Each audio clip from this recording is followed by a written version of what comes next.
What's going on, guys? Today, I thought it would be fun to look back at Korey McDuffie's first place 2014 North American Nationals deck list for his hat deck that he ended up piloting and winning the whole event with.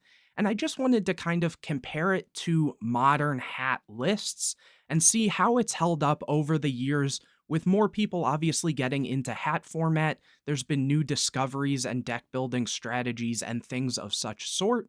And with it being about 10 and a half years since this actual, event took place, give or take, a few months and different things, I thought it would be just a cool idea to look at that and just talk about his list and see how it's changed over the years. I also think it would be cool to talk about if I think that this list could still compete in modern hat format tournaments and just have a big discussion about that as well. So I thought this would be cool. So let's actually get started. I will start by pulling up his deck list here that he actually took and won with.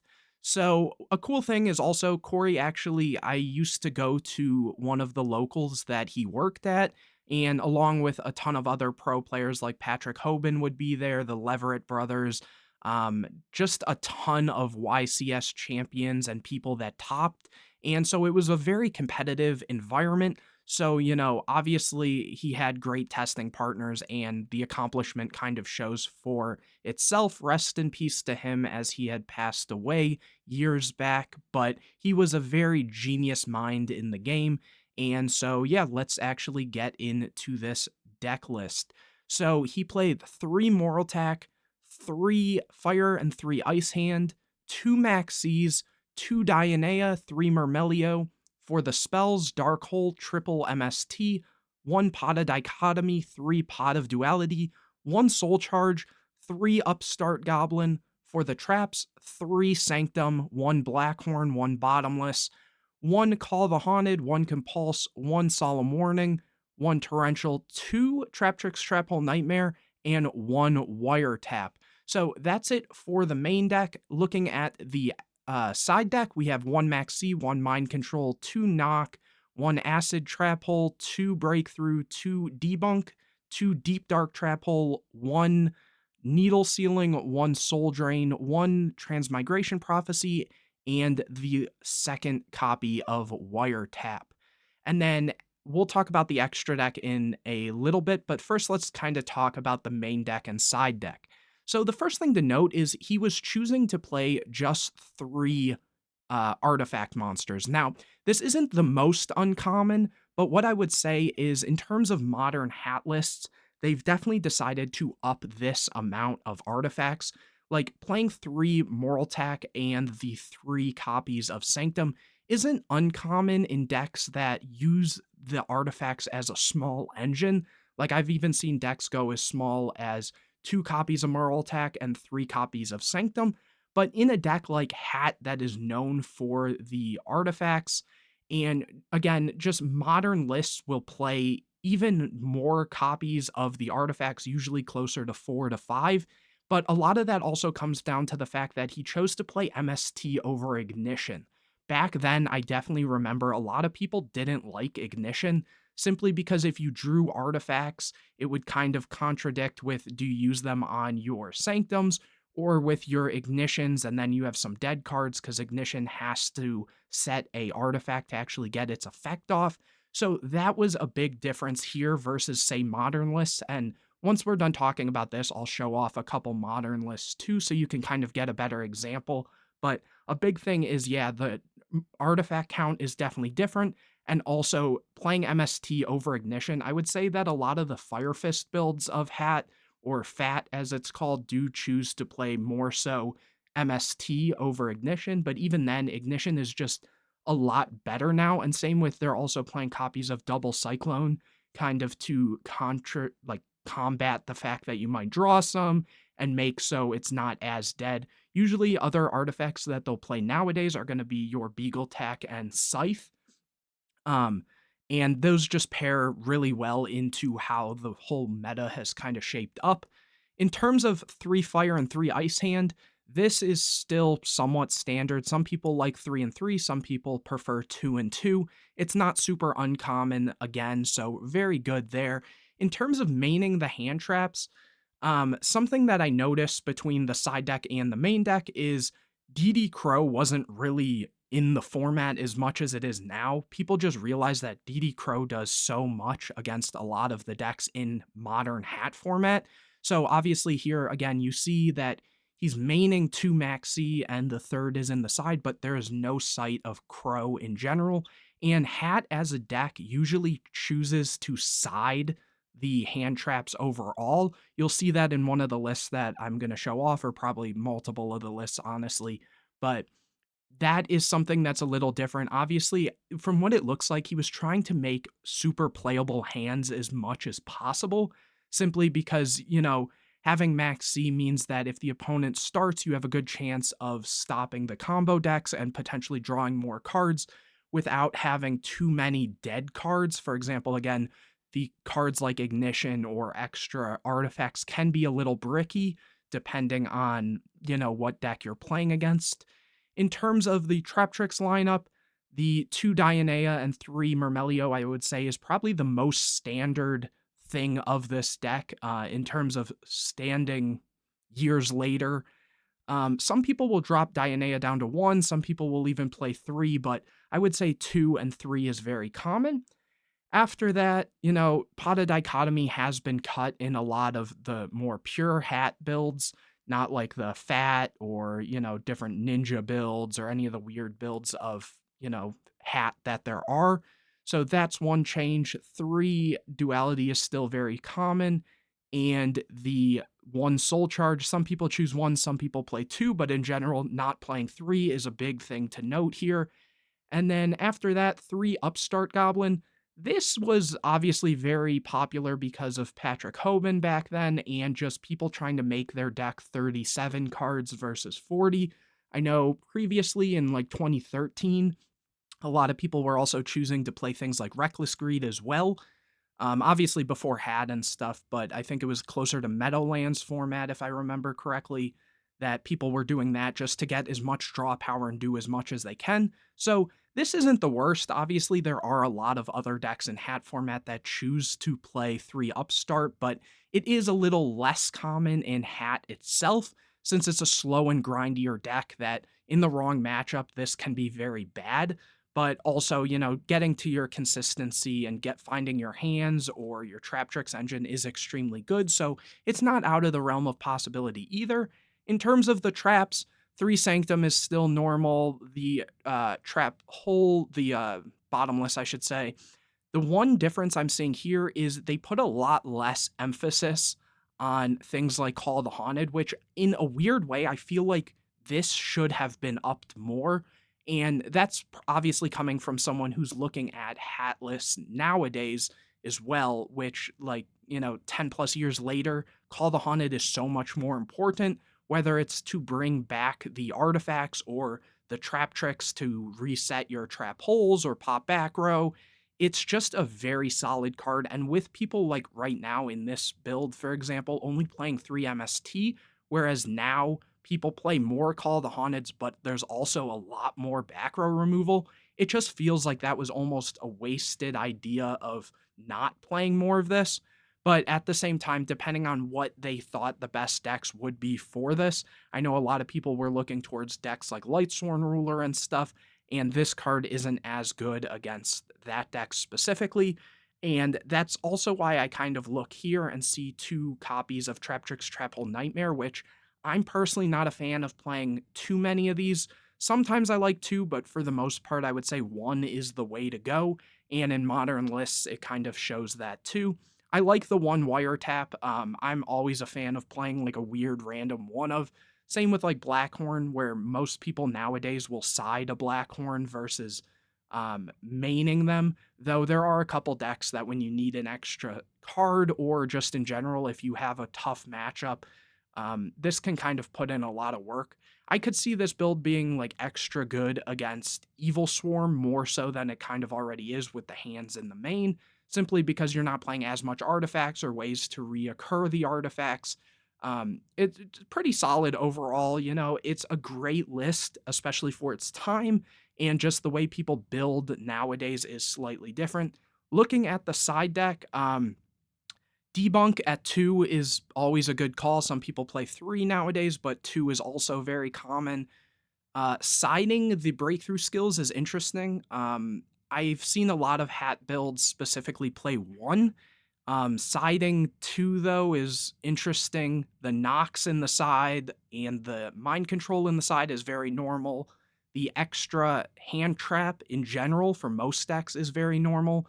Again, a lot of hat builds, though, will choose to side the hand traps versus, like, say, Cat that is going to main them. Other than that, it's pretty solid overall in the side deck. The only thing, again, is DD Crow is nowhere to be found, which is extremely interesting. But he is still playing the copy of Transmigration Prophecy, which is sort of like that, as well as it can shuffle back his own resources. Now, moving on to the extra deck is the thing that I noticed a little bit more is different. And so looking at this, he is playing, a lot of the standard stuff. The Steelstorm Rouch, I've never been a fan of this card during hat format, as it has to stop inherent summons of level 5 or higher, I believe. And that just only feels good against Hieratics and certain other cards. Because, like, I don't know, it's a weird card, so I'm not the biggest fan of this. Then you see he is playing the Lavalval Chain, which is cool when paired with Call of the Haunted, but the fact he's only playing one Call of the Haunted makes it feel a little weird. But at the same time, this also has the stacking ability, so if he sees like a max C and he's able to go into this, a lot of times he can just put a card he needs or just get out of a bad situation. Other than that, one copy of Pleiades, I don't like it, but it makes sense because he's only playing the 3 artifacts, and no M7, obviously, because he's only playing one of this, the 3 artifacts, and only one Call of the Haunted. Overall, though, it is a great list. It's very solid. And before I say if I think this deck can still top in tournaments or anything like that, I want to look at some of the more modern lists so you can get a better idea of what I was talking about with those changes. So I do have a couple to pull up here. So here is one of them. Again, looking at the artifact count, this person did choose to play 4 artifacts, being the Beagle Tack as the 4th, because they are playing Ignition. Now, 2 Ignition is a little less common, but they're still playing Ignition nonetheless, and they're also playing the 2 double Cyclones, as I mentioned.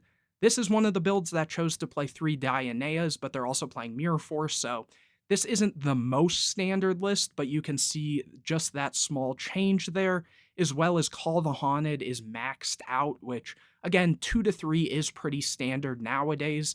And looking at the side deck, you do see those 3 DD Crows and the Maxis in the side.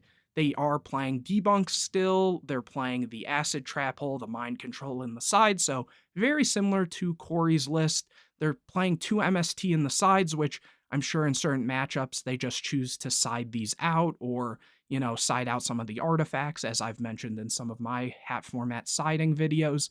And then in terms of the extra deck, they're playing the Chimera Tech specifically for the Cyber Dragons, which isn't as common, but you do see the double Pleiades and the M7. They have the Emerald, the Exciton, double 101. Utopia's weird, don't pay attention to that. Black Ship is very good as well. And let me actually go back to Korey's list here. Oh, he was playing Black Ship. Okay, cool. For some reason, I hadn't really seen that. And Exciton, yeah. So for the most part, the biggest change is going to be in the main deck and some of the side deck. With that, let's go to another list of Modern. Here, they're playing 5 artifacts. They're playing 2 Beagle Tech and 3 copies of Moral Tech, and they're choosing to play the 2 Fire and 2 Ice, which I mentioned before, 2 Dianea and 3 Mermelio. So again, his Trap Tricks lineup was very on point. Other than that, you see again, 3 Ignition is very common and double Cyclone in some sort of way. They're choosing to play 2 Soul Charge, which again, between 1 and 2, there's not the biggest difference for this deck. It's very common. And 3 Call the Haunted. In the side deck, we have the Crows and Maxis again, and there's the Blackhorns in the side that I mentioned. Uh, Usually, a lot of builds will play just the one Deep Dark in the side and one Acid, but nothing else really crazy there. And then again, the Pleiades and M7, they chose to have the Giant Hand, which I'm pretty sure Korey also had, except his was a prize card at the time. And yeah, so other than that, again, these are just some of the modern lists so you can see versus his list. No copies of Upstart or anything in either of these two. Moving on to a third list, here we have 5 artifacts. Again, they're choosing to play the Scythe and 1 Beagle Tack, which a lot of builds used to play 2 Beagle Tack, but now it's kind of they've dropped 1 for Scythe as decks have just got a little more powerful. He's doing, or this person, I should say, is doing the 3 fire and 3 ice, the 2 Dionea, and 3 Mermail. So the biggest difference is just Korey was maining the hand traps. And then over here, again, we see the ignitions and double cyclones and no upstarts. And then in the in the trap lineup, he is playing the 1 breakthrough skill in the main. Let me go back to the last list. They're also playing breakthroughs in the main, and this one is also playing breakthrough. So breakthrough became a lot more common in the main, especially because there are more people playing artifacts and things of such sorts that you can kind of take advantage of the graveyard thing. Um, 1 copy of Trap Trick Trap Hole Nightmare, going back to the other list, they also played 1 in the main and 1 in the main. This Void Trap Hole isn't as common, though these 2 lists are playing them in the main, which is interesting. And then in terms of the side deck, again, the hand traps in the side. This one isn't playing DD Crows, but, you know, they do have the Max C's in the side.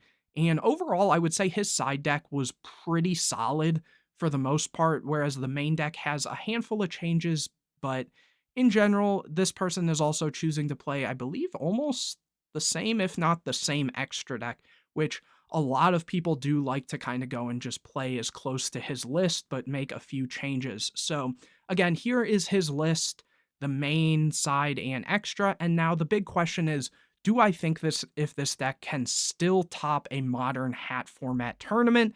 And in general, is it a good list? Obviously, I think it's a great list, especially for the time period. Again, people had different types of views on Ignition, but for the fact that he is only playing certain ratios, I think it's a great list. And in terms of if I think it can top, I funny enough think that yes, it can with the right pilot. And at the time of recording this, a few weeks ago, I actually have another list pulled up here, and I'll click it.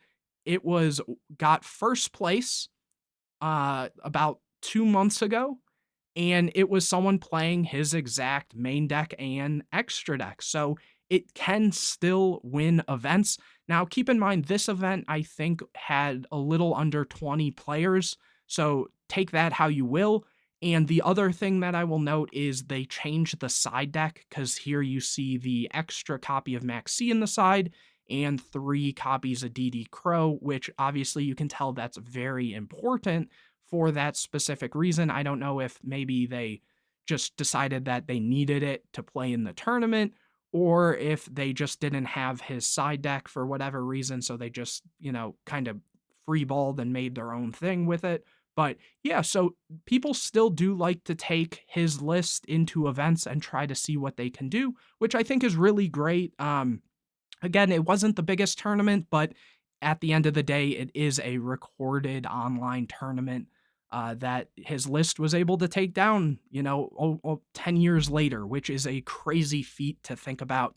But anyways, that is the discussion. It would be great to hear what you guys think of this whole thing. Again, here's his list one more time for anyone who wants to keep looking at it. But if you enjoyed this video, please leave a like on it, subscribe to the channel, and hit the bell to get notified anytime I put a new video out. Comment any videos or ideas of videos you would like to see in the future if you enjoyed videos like this and would like to see me, for example, copy this list and play it in some different games and stuff. Definitely let me know. Or if you'd like me to do this and review other nationals winning deck lists from hat format from the different regions and stuff, definitely let me know that as well.